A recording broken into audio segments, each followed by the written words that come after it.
I mean, it might mean that the makeup of, I mean, I'm sure Saatchi's is probably, you know, one of the older agencies represented here. I'm sure Drogo, Taras, you know, Rick, you don't have the traditional kind of copywriter, art director, creative team, but yeah, that's probably going to have to change. I mean, I come from a very digital background, and we would sometimes have 3 people in a team, and it might be 2 writers and a coder, or 2 art directors and a planner, or what, you know, whatever it is. It didn't really, no one was really kind of too worried about where the idea came from, as long as it was good. And you know, to Mike's point on the awards list, that's why nowadays you see these awards credits, and they're like, oh my god, there's like 50 people on it. Because that's are how like it 9 happens. big, yeah. And it used to just be copywriter, art director. You know, we're the ones, leave us to it. And you know, life's more complicated now, so you need more people. So that means that agencies are going to have to evolve.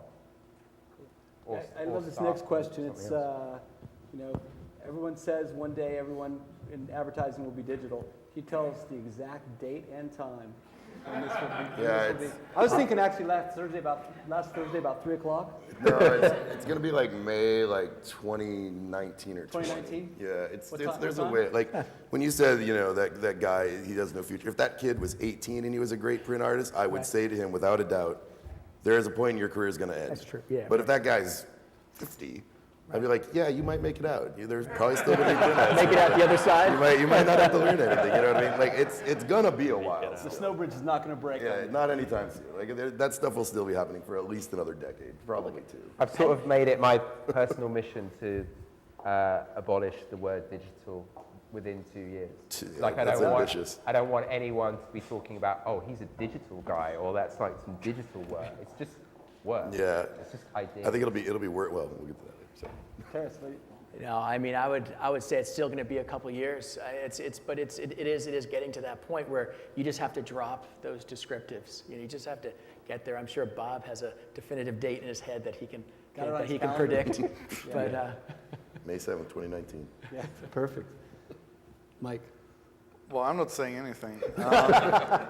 Well, to me, does it really matter? That's my question. Yeah, you know, it's like, well, just go with the flow, see what happens. Yeah. You know, because you can't really predict anything. It's similar when people go like, "What's the next big digital thing?" I'm like, I don't know. Yeah. You know, if I knew, it would be awesome. Yeah. But I don't. So If you knew, you wouldn't be doing advertising. Super wealthy. yeah, I mean, to me right now, it's more about. Personally, I think there's not enough digital talent out there, be it account management, planning, producers, whatever. Yeah. You know, and I think that's my biggest concern. Yeah. And I think that's also why, you know, you guys always know MDCs with Hyper Island. That's why all of a sudden they're so in demand. Yeah. I don't know if you guys know, we started this thing called Boulder Digital Works. It launches this week, actually, in Boulder. So we hooked up with the University of Colorado to have our own digital school. Worked with Matthias from Hyper Island. And our feeling is exactly that. It's just not much, there's not enough talent out there. Right. Like people, you know, everything's going so fast, and just there needs to be a bigger component of education in getting people up to speed. Both not just educating folks out of school like a creative school or portfolio school, but also, you know, giving people the chance to go back and learn some new skills in industry already. Yeah, I think Matthias said it, I think it was an event last week, that if you're a really great talent with technology and digital, why would you go into advertising? And I thought that was very, very intriguing what he was suggesting, because he's saying that this industry actually has to do a much harder job to attract people to it, who have that skill that's in demand, not just in advertising, but in every industry. Yeah. So I think it's very intriguing to say, what do we do to make our environment more attractive for that? Yeah. Yeah, in the old That's a days, I great mean, point. if you were a filmmaker and you wanted to make some money and you weren't one of the top 10, you went into advertising because it paid well. But we're not that industry to coders. They go to the Valley and they go to Facebook, you know? And so we don't get that innate flow of talent in the things we need anymore like we used to. There's no aspiring coders that are going to be like, oh, I'm going to work at an agency. They want to go to Twitter, you know? Yeah. But Rick, I mean, because your company, I feel like, draws a lot of that talent, because you bridge those worlds. Yeah, well, I'm curious on how you do that we've then, successfully appealed to them as a place to work because it's a pure digital entity that does that, and the product side is very ingrained in us. So we have the opposite problems. We have the problems on the account side, and the guys that want to win $2 million accounts, you know, recruiting from the other side becomes a problem, which is why I think it's an ecosystem. What seems like it would be a huge challenge for, and I'd love to know what you guys are kind of doing about, John, is where do you find the teachers? Because like, not only do you have to find, there's tons of people out there who like know that this is the way to go, and they're hungry to learn, they want to go into a school like that. Where do you find someone who's super talented who wants to become a teacher in that kind of environment and who can really like lay the groundwork for the future? But I think that's why they all have guest speakers. Yeah, that's it. I'm No, that's what we're serious. doing. Yeah, that's what we're doing, right? So, it's and I gotta think be the other like thing, an evolving environment where it's Yeah. people coming in from the outside, and it's. but I think it's bigger. I think it's bigger than advertising too. And one of the guys that we got on the board for the Boulder Digital Works, and an industry that's having the same problem is product design.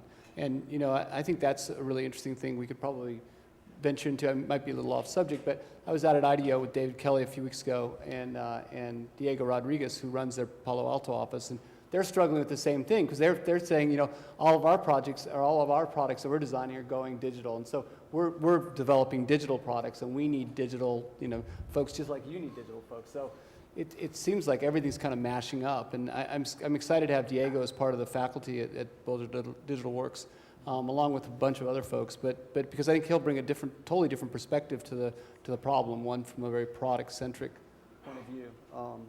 So it seems like it's a mashup when you're trying to, you know, and guest speaker is the way to go because things happen so fast. Well, and nobody's retired from this and is ready to go like teach yet, like it is an advertising. Yeah. There's all those brilliant minds at like the Brand Center that have had these great careers and they get it, but like we aren't there yet. We're the old people of this industry and we're nowhere near retiring yet. So Yeah.